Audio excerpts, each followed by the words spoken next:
Brr. Oh my god, it's freezing.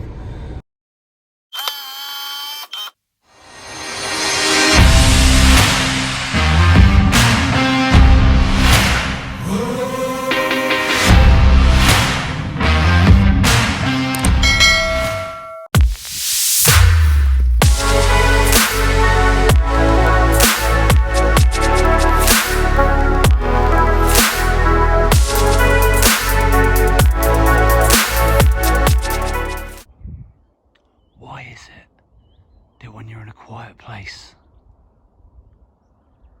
you tend to whisper? Even if there's no one around. Good morning, folks. And it is morning. I think it's about 6:30. -4, freezing cold, but no better place to be than out in the wilds.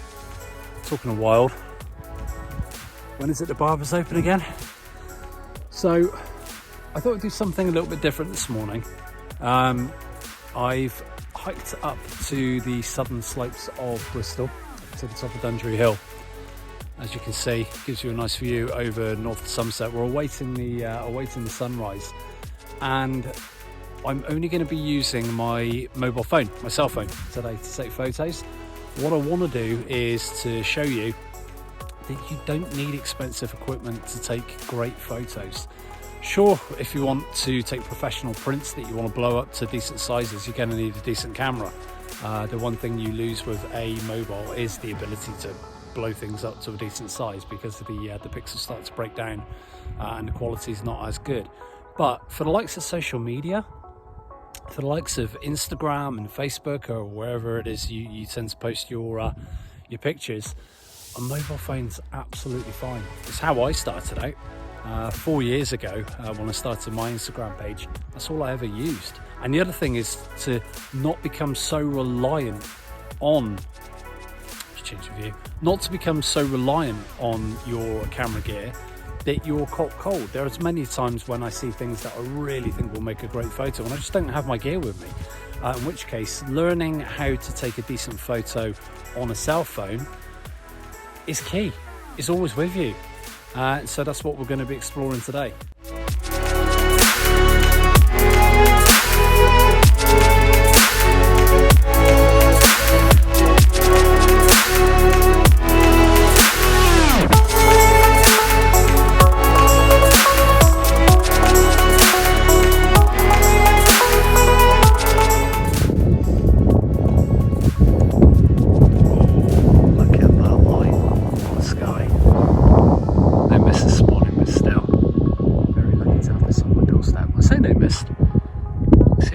Thin layer heading out towards Bath.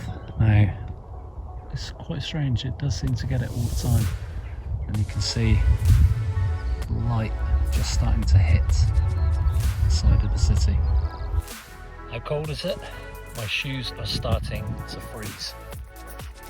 Frozen, it's ridiculous.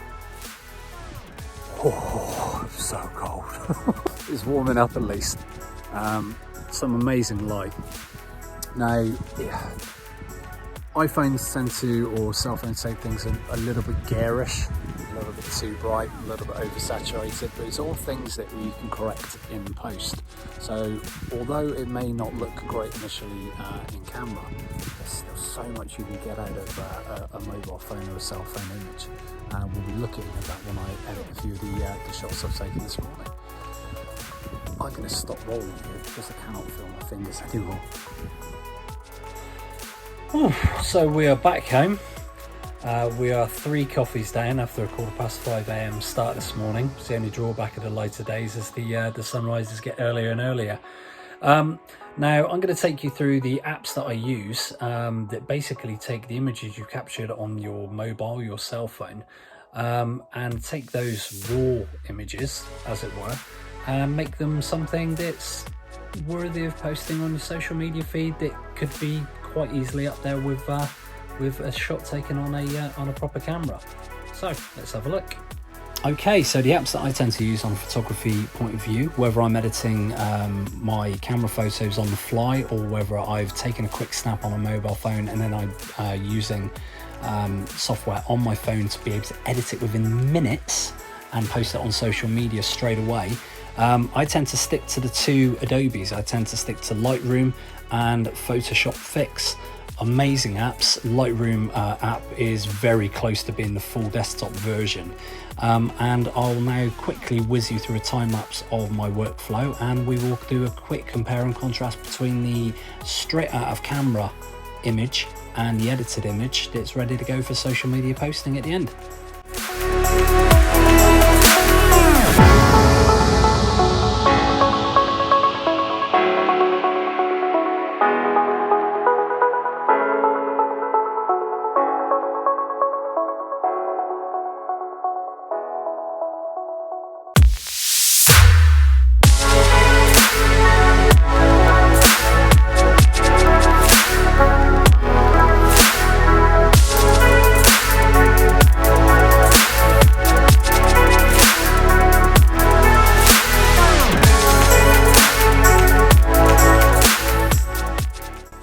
There you have it.